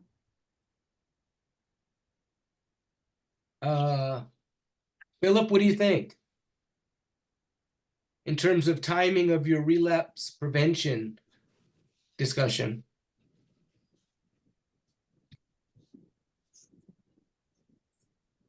Okay, Cheryl, go ahead. I don't know, I was just thinking maybe instead of terming it as like relapse prevention, talking to them about how they're going to maintain their situation. Mm-hmm. Mm-hmm. And that like you're here, you got it. Yeah, and I think those kind of things can happen like as they're doing well, like, hey, great, you made it. Now what kind of things can we do to maintain where you're at right now to prevent the situation again? Mm-hmm. Right. Yeah, that's part of the maintenance. My practice has always, and I try to maintain, like you say, and be positive. I see a lot of relapse in my practice. For a while I was doing substance abuse medicine, and I would always try to impart with the patient that more than likely you're going to fall off the wagon. More than likely that's going to happen. And, you know, it's actually part of the cycle. I try to normalize it, you know, that I hope it doesn't happen. And maybe if we can learn from past experience when it happens and how it happens, and I start to give kind of words of wisdom about how to notice that, you know.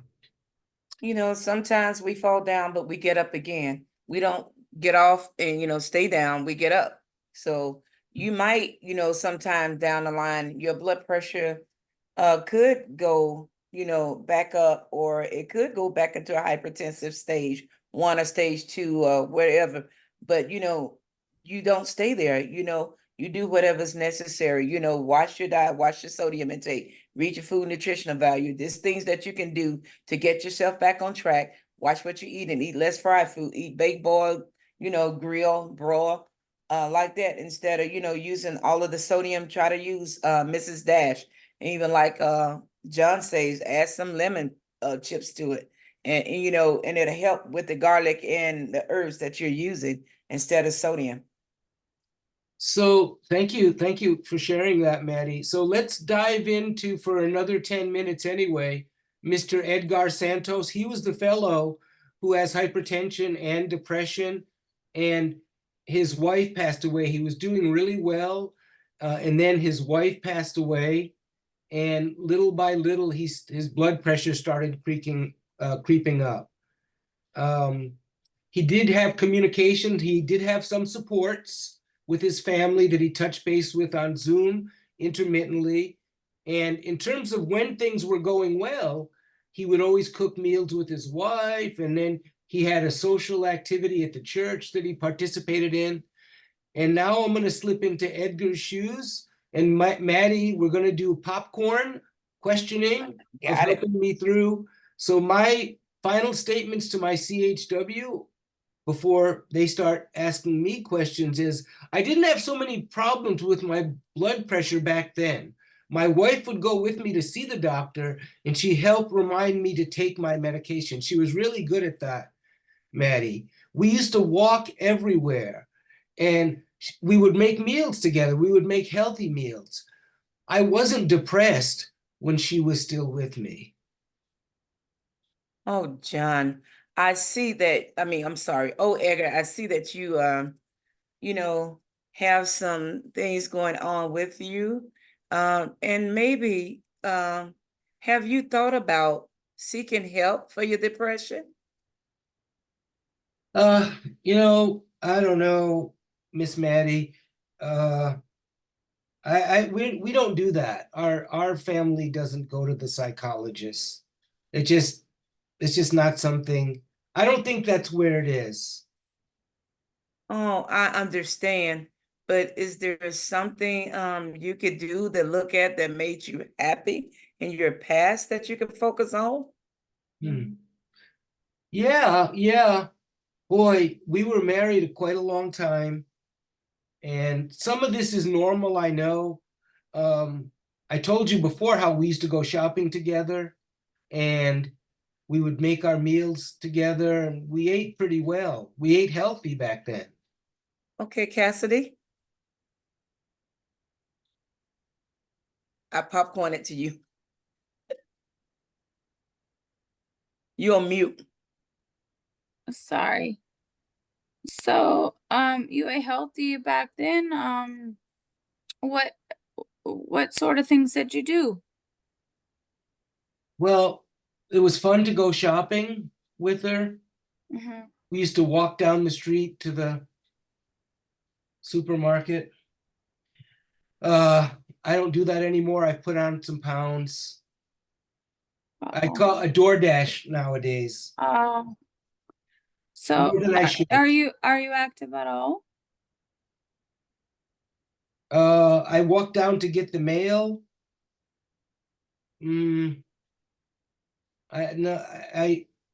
try to do, you know, on TV, I try to do some exercise programs. Mm-hmm. How often do you do the TV exercises? Weekly. You can popcorn to somebody else. Popcorn. Okay. Kathy. That's what I was about to tell her then. Oh, Popcorn. Weekly. sorry. I try to do it weekly. Okay. I'll popcorn to Taryn.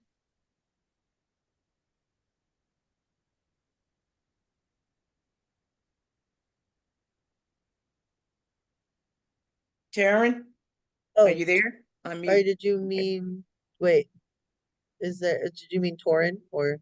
Torrin, I'm sorry. Oh, that's okay. That's okay. I just wasn't sure if that was. That was So, my fault. I'm so so I try sorry. I try to get there. I try to watch a YouTube about exercise every week. Okay. Okay. Is there anyone in your life that that may be able to help motivate you to do different kinds of exercising? You know who motivates me is, thank you for asking. I hadn't thought about it, but my grandkids. I do see them on Zoom or FaceTime. Popcorn. Oh, Jesse. So are your grandkids nearby? Are you able to exercise with them at all, or is it only over Zoom? Like, are you able to maybe like coordinate to do exercises with them via Zoom? I bet I probably could. You know, they live just 20 minutes away over there in Watsonville. I bet I could ask their dad to bring them down. It doesn't always have to be on Zoom. I hadn't thought of that. Popcorn. Let's see. I hadn't thought of that. I'll pick up. What if, I'll pick in. I'll jump in. okay, Michelle. Okay, cool. So, you know, for a suggestion, and just to let you know, I've done exercising off of Zoom with my friends. We get on a Zoom meeting like this. Well, get on a Zoom meeting and we split screen and we have the instructor and we're just all doing it and we're sitting in a chair. And so it's not abrasive to me because I'm a little overweight.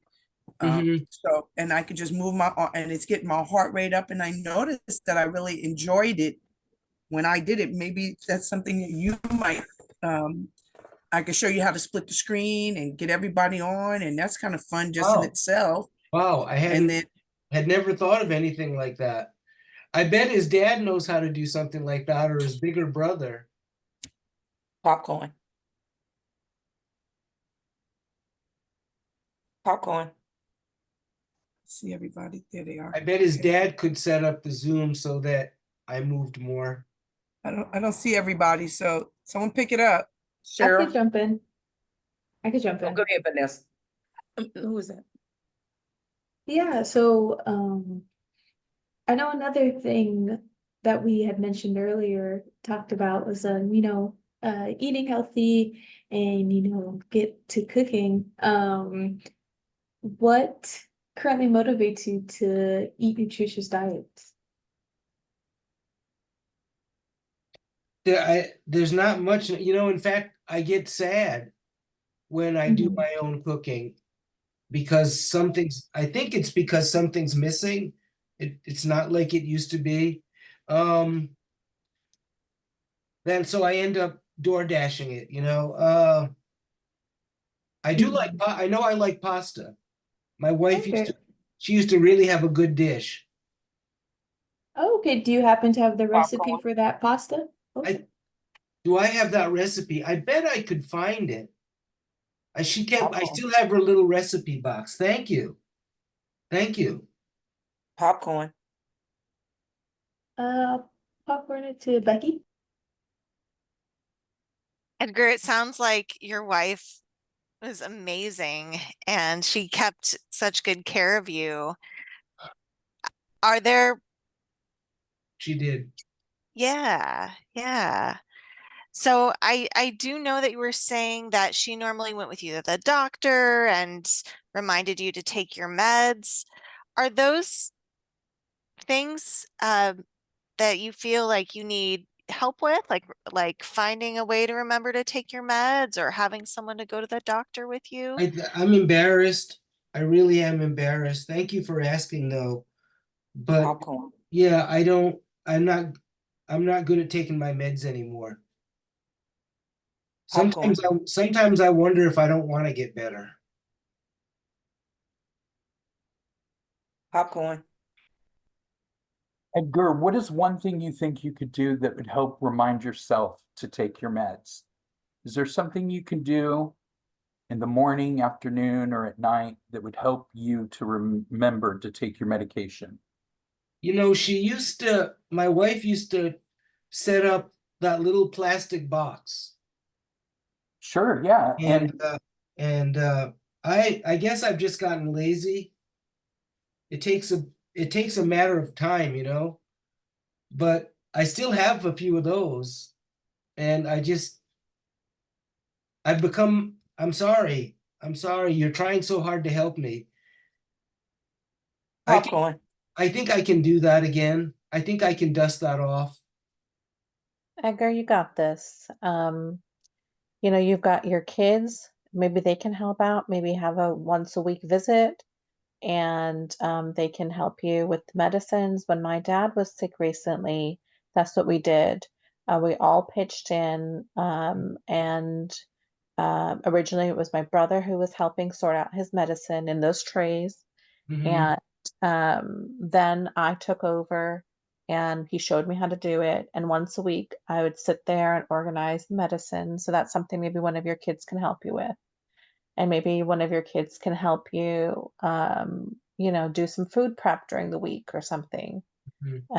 So maybe that's something you need to just, you know, how do you feel about involving your kids a little bit more, maybe for weekly visits? Yeah, you had meant that's great. We've been spending too much time on Zoom and FaceTime, I think. I think they're only 20 minutes away.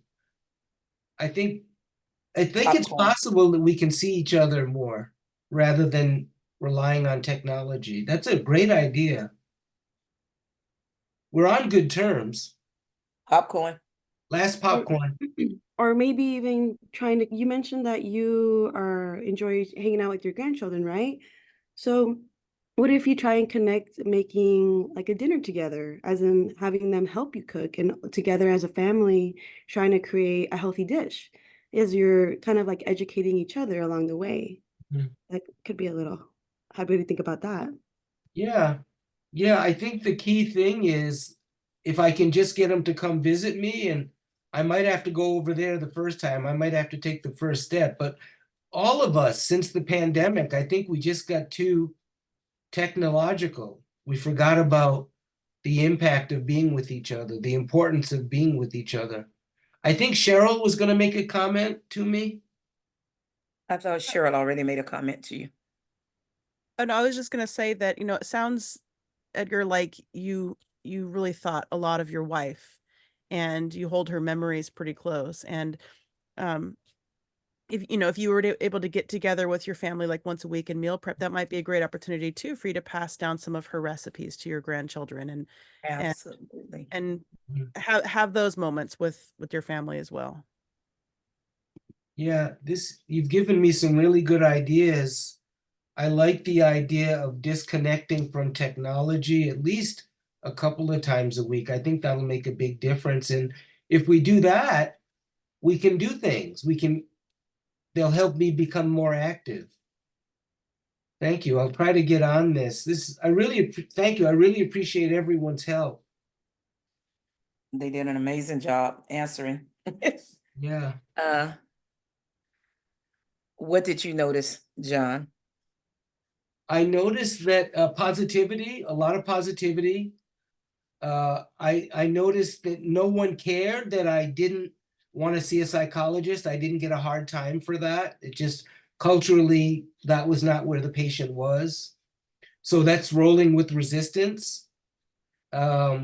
Really, nobody gave me a hard time. There was no judgment about where I was.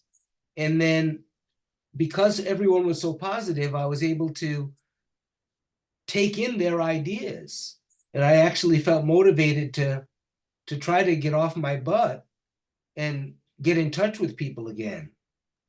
Right. John, can I ask you a question, John? Sure, sure. And Maddie, this is to you and everyone.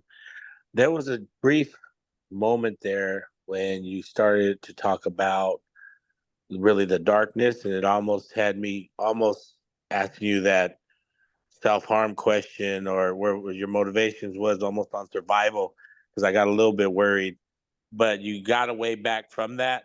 But was that something that I should have maybe asked about or talked about? Yes. You know, do you feel like harming yourself or any thoughts of suicide or anything like that? Because, you know, that, and I just was going through one of your guys' trainings on that. And they said people think that that'll cause them to do it, but that's not true. That's actually what's recommended, is to bring it up and say, hey, where are you Yes. at? Let me make sure in a safe space. I don't want you to leave bleeding on the floor, this space. And so I was hesitant, but it came to my mind and my heart because you seemed really in a dark place. You're so right. This is, you know, in the big picture, and I'll give you the floor in a minute, Maddie. This is a high-risk patient for suicidal behavior. An isolated, elderly person who's all by himself a lot. So good. Thank you, Louis, for that reminder. And yes, the data shows that you do not increase the likelihood of suicidality by asking that question. Were you gonna add, Maddie? Well, I was gonna say exactly what Louis just said, that I didn't get that. That's why I asked you what you noticed first, so we could go back and tell you what I noticed as well. But since it's already been brought up, it's absolutely nothing to say. Any other group experience about that? About the suicidality risk and questioning about it, or inquiry about it?